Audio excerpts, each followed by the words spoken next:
All right, we're on to section 10.4, and the main idea in this section is we're going to take a look at trying to identify which technique to use in different situations, so to answer different problems, or also when and how should we combine the two techniques. So we're going to see questions where we have to take advantage of both sequential counting and combinations in the same problem. So we'll get to those a little bit later in this section. We also, at the very end of this section, will learn one more technique to take a look at one additional scenario so that we can count things. But I want to highlight a few kind of recap reminders about our two techniques that we learned so far, at least the ones we're going to continue using, which is sequential counting and combinations. So when do we use each of them? So sequential counting is important to use when we have multiple events, right? Those are our different blanks, which means that essentially we have a sequence of things. So the sequential counting part literally is due to that sequencing idea. So multiple things are happening in the problem that somehow are distinguishable from one another. You could also think about that can look like the order of selecting things is important. So it could look like all of those different contexts, but somehow I have to be able to set up those different blanks and know what numbers go in the blanks. Versus we're going to use combinations when we're selecting a group of R things from N things, from a total. So whenever you're selecting a whole group of things, where all that matters is what's in the group, and this idea that all the things in the group do the same thing. So picking teams, picking committees, this idea that all that matters is, say that I picked these three people, not what order I picked the people in, they're not doing different roles, it just matters who or what is in the group. So keep these in mind. So with that said, I want to practice a few examples. So I'm going to take the first two examples from your worksheet. So our worksheets for section 10.4, I've split them into two parts. We're going to have a part 1 and a part 2. So I'm on the first one right now. So worksheet for 10.4, part 1. And I actually want to look at questions 1 and 2 somewhat simultaneously. So the first one, I kind of summarized it up here. It says, how many ways can 4 red cards be drawn from a standard deck of 52 cards, where we're going to assume that we're drawing the cards in sequence and without replacing the cards in the deck. Versus question 2 says, how many ways can we draw a hand of 4 red cards from a standard deck of 52 cards? So what we really want to do is think about what's different about these two and how can we identify which technique to use. So if we were looking at the first problem, I'll ask you to look at the question and think about, can you find any kind of key words or key context that cue you into what technique we should use? Now, typically when I look at these examples, I always start with the question of, are there multiple events? Can I break it down into a sequence of events to use sequential counting? And in this one, notice it actually gives us quite the key word in it. We're literally told that we're drawing the cards sequentially. We're drawing them in some particular order, which means it matters what card comes out first versus second versus third versus fourth. There is an actual order to the cards. So because of that, drawing them sequentially, this is going to be sequential counting principle. So let's finish that one out. Let's just keep going with this thought process. So sequential counting principles then says I have multiple events. So I have to figure out what are they, and I like to represent them with those blanks. So, well, in this case, it's literally just first card, second card, third card, and fourth card.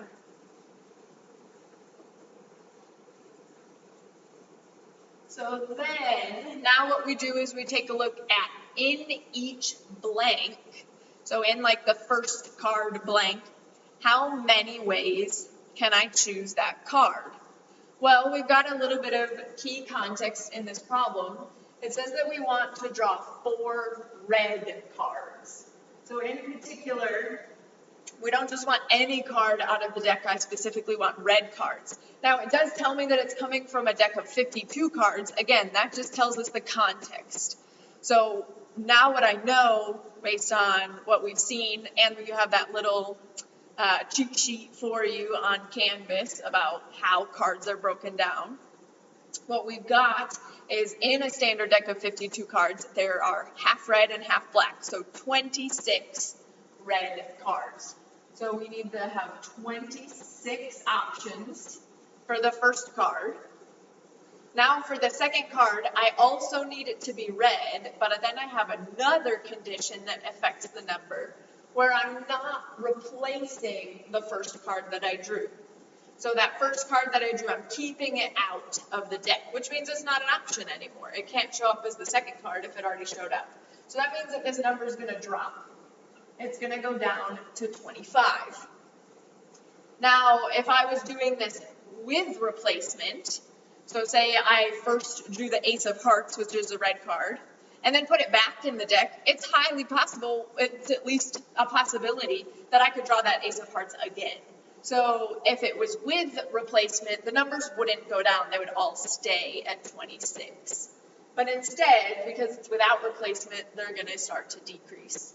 So then the next one, the third card, there's only 24 options, and then the fourth card, there's only 23 options. And then if we think back to what does sequential counting principle say, it says find the numbers for these different events and then multiply them together. So you'll go ahead and you'll use a calculator to do this. I already did it just for speeding things up a little bit. And you end up with 358,800 possibilities. So 358,800 possibilities. So that's sequences of 4 red cards. Now let's look at the second example, question 2. So in this one it says how many ways can we draw a hand of 4 red cards from a standard deck of 52 cards. So there are a lot of things in this question that are similar to the other question. But one key difference, which if I asked you to look for kind of those key words that cue you into different techniques, probably a word that you should hone in on is hand. Because remember, we talked about this before, right? If I'm thinking about a hand of cards that I'm holding, it doesn't matter the order of those cards. All that matters is what cards are in my hand of cards, right? It's just a group where all that matters is what's in the group. So what this is really saying is we're selecting a group of, well, how many cards do I want in my hand? I want 4 of them. So 4 cards from, how many are we drawing them from? Well, yes, it's a standard deck, but specifically, again, I want red cards. So really, the number of total options I have is 26. So from 26 red cards. So what that means when we take a look at this is we're going to do a combination from 26 things. We're going to choose 4 things. So combination of from 26, choose 4. Now we've got to remember that formula. So remember it's got factorials in it. So the bigger number, the total goes on the top. So we'll have 26 factorial divided by the number we're picking. So 4 factorial times, in parentheses, 26 minus 4, all factorial.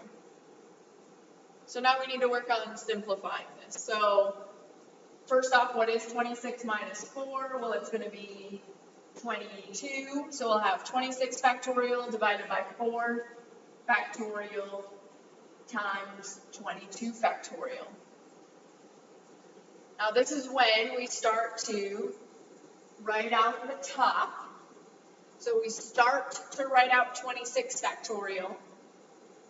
which looks like 26 times 25 times 24 times 23 times, notice 22 factorial is in the bottom. So when I get to 22, I put the factorial on it. So when all I'm writing out the top, I just go until I hit the larger number in the bottom and then stop at 22 factorial. Because by putting the factorial on 22, remember, then it's really 22 times 21 times blah, blah, blah, all the way down to 3 times 2 times 1. So that's still over 4 factorial, 22 factorial. So then the 22 factorials can cancel out. So in the top, what we're left with is 26 times 25 times 24 times 23. And in the bottom now, I can write out what is 4 factorial. It's 4 times 3 times 2 times 1. And then we're going to do each separately. So you multiply the top, probably with a calculator. So 26 times 25 times 24 times 23 is 358,808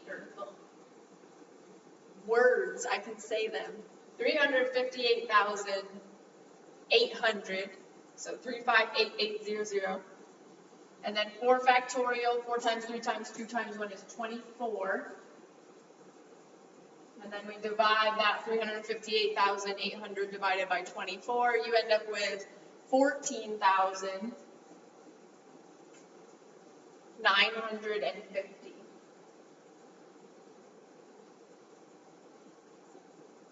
14,950. So we've compared these two problems where a lot of the context of the problem is the same, right? We're still drawing the same number of cards and we want them to both come from red cards, but the big difference is in the top one, there's a sequence of them. The order I draw the cards in is important. In the second one, I'm just drawing a group of cards.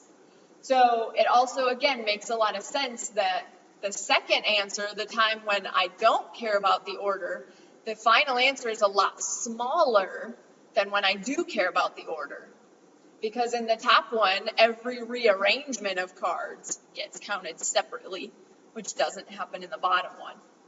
So it does make sense that there's a lot less options in the bottom answer. We're going to keep going, keep trying more examples, but for the beginning, with this kind of idea in mind. So it's when we see an example, how do I tell which technique to use? And these are our kind of key principles we're going to take a look at. And then eventually we're going to start to see how can I put these ideas together to answer even more interesting questions.